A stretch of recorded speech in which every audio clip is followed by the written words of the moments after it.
ঈদের দিনে ঘটল মর্মান্তিক দুর্ঘটনা। বাইকের ধাক্কায় মৃত্যু হলো এক মহিলার, গুরুতর আহত হলেন বাইক চালক। বৃহস্পতিবার দুপুর নাগাদ ঘটনাটি ঘটেছে মালদার ইংরেজবাজার থানার পলিটেকনিক কলেজ সংলগ্ন সুলতানপুর রাউতপাড়া এলাকায়। জানা গেছে, দুর্ঘটনায় মৃত মহিলার নাম অনিতা রাউত, বয়স ৪৫ বছর, বাড়ি ওই এলাকাতে।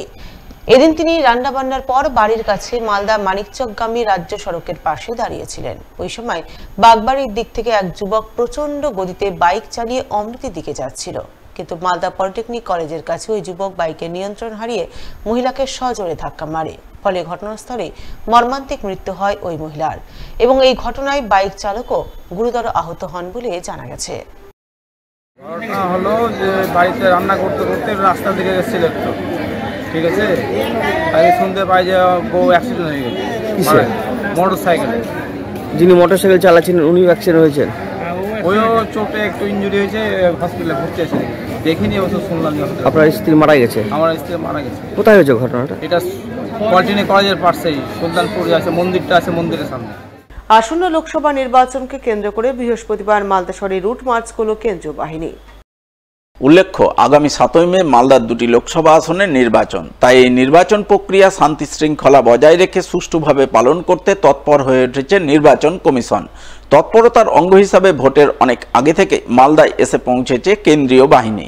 সেই বাহিনীর জওয়ানরাই বৃহস্পতিবার সকাল থেকে মালদা শহরের বিভিন্ন এলাকায় রুট মার্চ করেন। রুট মার্চে সামিল ইংরেজবাজার থানার পুলিশ আধিকারিকরা সাধারণ ভোটারদের সঙ্গে কথা বলেন, নির্ভয়ে ভোটদানের ক্ষেত্রে কোনো সমস্যা রয়েছে কিনা তা জানার চেষ্টা করেন, আর এর মাধ্যমেই ভোটারদের মনোবল বাড়ান তারা। রুট মার্চ হলো আমাদের। কোথায় কোথায় গেছিলেন? রথবাড়ি, ফুলবাড়ি, শান্তিবারতী, বালুচর, পোস্ট অফিস মোড়, বাজারের দিকটা হলো। ভোট সম্বন্ধে আমরা ইনফরমেশন দিলাম। কারোর যদি কোনো সমস্যা থাকে থানাতে আসবে, জানাবে, আপনাদেরকে জানাবে টোল ফ্রি নাম্বারে। জাতীয় স্তরে বডি বিল্ডিং প্রতিযোগিতায় এবার সাফল্যের চূড়ায় স্পর্শ করলেন মালদা যুবক রানা হোসেন। রানার বাড়ি মালদা শহরে কোঠাবাড়ি এলাকায়।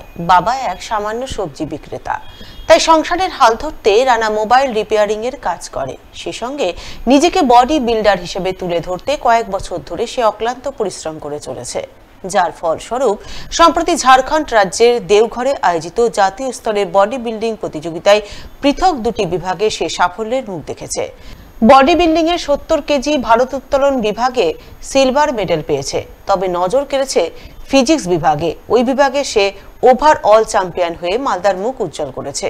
স্বভাবতই এই সাফল্যে বেজায় খুশি মালদার যুবক রানা হোসেন। আমি গেছিলাম ঝাড়খণ্ডে, ন্যাশনাল কম্পিটিশন ছিল মাহাতের ক্লাসিক প্রোশো।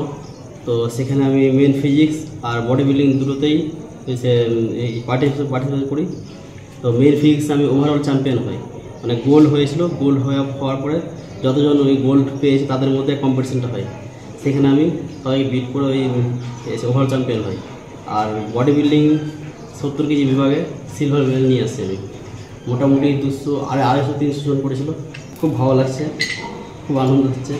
এখন পর্যন্ত কোনো সাহায্য আসেনি, কোনো মানে ওদের কোনো কাউন্সিলারও আসেনি। চাচ্ছি নেক্সট টাইম আরও কোনো কম্পিটিশন আছে, ইন্টারন্যাশনাল যেগুলো গেম আছে ওগুলো করবো ভেবেছি। তো সাপোর্ট চাচ্ছিলাম, যদি একটু সাপোর্ট করে তো খুব ভালো হয়। তবে শুধু রানা নয়, তার সাফল্যে বেজায় খুশি তার পরিবারবর্গ থেকে শুরু করে পাড়া প্রতিবেশীরা। তারা জানান, রানা খুব গরিব ঘরের ছেলে। তার স্বপ্ন রয়েছে বডি বিল্ডিং এর আন্তর্জাতিক স্তরে সাফল্য অর্জন করা, কিন্তু এই স্বপ্ন পূরণের জন্য প্রচুর অর্থের দরকার, যা তার পরিবারের পক্ষে যোগান দেওয়া অসম্ভব। তাই তারা চান সরকার সাহায্যের হাত বাড়িয়ে দিক, যাতে রানা তার স্বপ্ন পূরণের পথে এগিয়ে যেতে পারে। আপকামিং ডেজে একটা ইন্টারন্যাশনাল লেভেলে খেলতে চাইছে, যেখানে রাজ্য স্তর এবং দেশীয় স্তরেও গোল্ডের পর গোল্ড পেয়ে যাচ্ছে। এবার ইন্টারন্যাশনাল খেলার জন্য সে প্রস্তুতি নিচ্ছে।